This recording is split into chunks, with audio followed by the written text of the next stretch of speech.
Assalamualaikum wabarakatuh. Kita mulai lagi untuk mata kuliah Sosial Busi terkait dengan video pembelajaran. Sini ada dua materi yang sampaikan. Kita mulai dengan yang pertama. Jadi ini adalah outline-nya. Gimana kita membahas terkait dengan keamanan distribusi, enkripsi, authentication, dan authorization. Jadi kalau kita lihat sistem itu terdiri dari beberapa komputer yang terhubung dalam satu jaringan untuk bersama-sama. Keamanan dalam sistem sebenarnya sangat penting karena data dan lainnya tersebar di berbagai lokasi yang meningkatkan risiko ancaman seperti serangan cyber, pencurian data, dan akses tidak sah. Tiga aspek utama adalah kita punya enkripsi, kita punya authentication, kita punya authorization. Ini adalah untuk melindungi data dari penyadapan dan modifikasi selama transmisi. Ini untuk memastikan bahwa entitas yang berkomunikasi adalah yang sebenarnya. Ini adalah menentukan akses yang dimiliki oleh pengguna atau sistem. Perkembangannya di sini 6575, 7589, 90 eh, 2000 sampai current. Ini lebih multi user, ini distributed, ini internet, ini mobile device, ini memory file, ini lokal, ini email, website, ini distributed user identification, protection service, transaction, ini berakses control, ya kan? Ini terkait dengan single authority, ada replication, ada monitoring sama per activity author. Tantangannya adalah satu serangan cyber seperti man in the middle attack, sniffing, phishing, terus manajemen dan akses, menjamin hanya pengguna yang berwenang dan menggunakan data, keamanan komputer dan noted, menjaga intercept data selama transisi, karena data, memastikan sistem tetap tersedia meskipun ada serangan atau kegagalan sistem. Enkripsi dalam distribusi adalah mengamankan data dengan mengkonvertnya ke dalam format yang hanya dapat dibaca oleh pihak yang memiliki kunci diskript yang sesuai. Ada simetris, ada asimetris. Ini adalah menggunakan satu kunci untuk enkripsi dan dekripsi. Kelebihannya adalah kecepatan tinggi, tapi kelemahannya dekripsi kunci yang sulit, contohnya AES, Dash, Provis. Menggunakan pasangan kunci publik dan private, contoh SASC, lebih aman untuk komunikasi, tapi lebih lambat dibanding enkripsi simetris. Ini akan misalnya ada AES, ada RS, ada Eclipse. Ini adalah enkripsi simetrik yang menggunakan banyak aplikasi modern. Ini digunakan dalam keamanan komunikasi. Ini lebih ke division daripada RSA untuk enkripsi asimetris. Ini penerapannya AES 256, terus SSL, TLS, terus end-to-end encryption. Ini biasanya untuk WhatsApp contohnya. Ini authentication dan solusi memastikan proses verifikasi pengguna sistem yang mencoba mengakses sumber daya. Berbagai jenisnya ada berbasis sandi. Pakai password ini biasanya untuk serangan brute force atau phishing, multifactor authentication. Ini lebih dari satu autentikasi seperti kombinasi password OTP, biometrik menggunakan sidik jari, wajah, retina, sertifikat, misalnya sertifikat digital. Terakhir ada token, OAuth, JWT, SAM.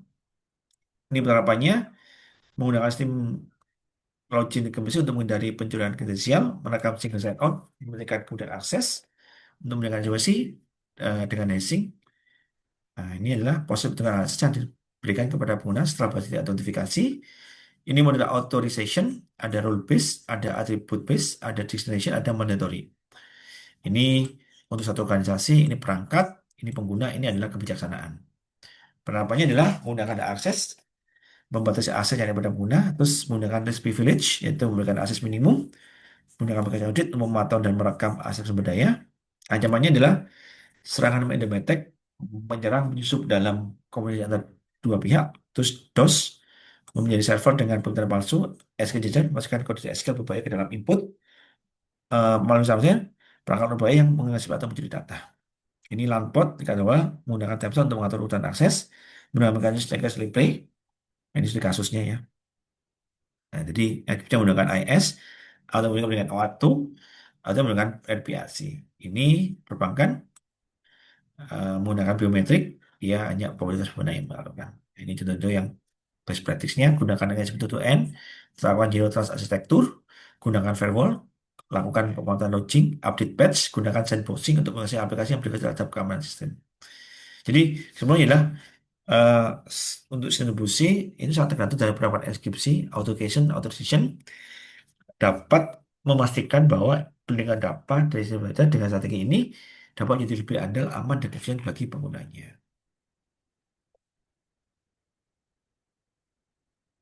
Nah, ini yang hasil satu sistem. Nah, kita punya aplikasi info service sama API Gateway. Ini distribusi di mana kita coba membagi jaringannya, ya kan? Nah, ini contoh-contohnya. Middleware itu adalah tengah-tengah layanan terkoneksi, sangat dibutuhkan untuk migrasi dan aplikasi framework ke aplikasi dan server untuk menyediakan komunikasi atau platform yang berbeda. Ini adalah untuk mengizinkan berbagai macam perangkat berjalan dalam suatu platform dan ini menyediakan interoperabilitas. Ini contohnya, tadi disebutin kita punya API ya, pesan komunikasi. Ini adalah contoh Cobra arsitekturnya, command object request arsitektur, bersamaan sistem komputer, bahasa programming berbeda, development tool, terus ada kesepakatan semua vendor. Ini ada arsitektur ini berbasis OO, dipetakan dalam bentuk client server. Kemudian keunikannya adalah kemudian dapat menangani integritas antar client server. Ada namanya API software yang berfungsi namanya ORB, Object Request Broker. Si Cobra itu memiliki Interoperable Object Reference (IOR) yang digunakan ketika subjek meminta layanan. Ada request broker terkait dengan layanan, terus lokasinya seperti apa. Tujuannya adalah gimana mengatomasi tugas-tugas yang umum dalam pemrograman jaringan seperti object extraction, location, activation, framing, error, parameter, dihandle oleh peralatan seperti ORP, badan lain dan data aplikasi. Kelebihannya, si programmer dengan mudah menulis aplikasi yang mampu bekerja secara independen, memiliki kemampuan untuk mengintegrasi software aplikasi berbeda, bekerja secara baik dengan beberapa modul-modul yang ada, memberikan eksternal operasional, support penggunaan, sama punya protokol menjadi kesepakatan. Memungkinkan dua objek dikembangkan secara pisah dengan perangkat berbeda-beda, disajikan di komputer berbeda, bisa mempertemukan perbedaan itu, punya adalah konsep interface, terus uh, data sebagai objek kegiatan, ini berfungsi multi pelayanan, Eh, ini adalah hal yang dilakukan di dunia nyata, terus ini adalah namanya ETL ya. Ini contoh-contohnya, ini disebut objek model di SICOM, kalau digunakan dari TCP/IP, UDP, HTTP RPC, ini contoh-contohnya aja sih ya. Ini Java Remote Control digunakan, kelebihannya terkait dengan downloadnya, tipe-tipenya, sifat objeknya, ETL, dapat disesuaikan, ini juga. Itu sih, mungkin itu yang saya sampaikan. Kemudian maaf, kita ketemu di terima kasih atas waktu.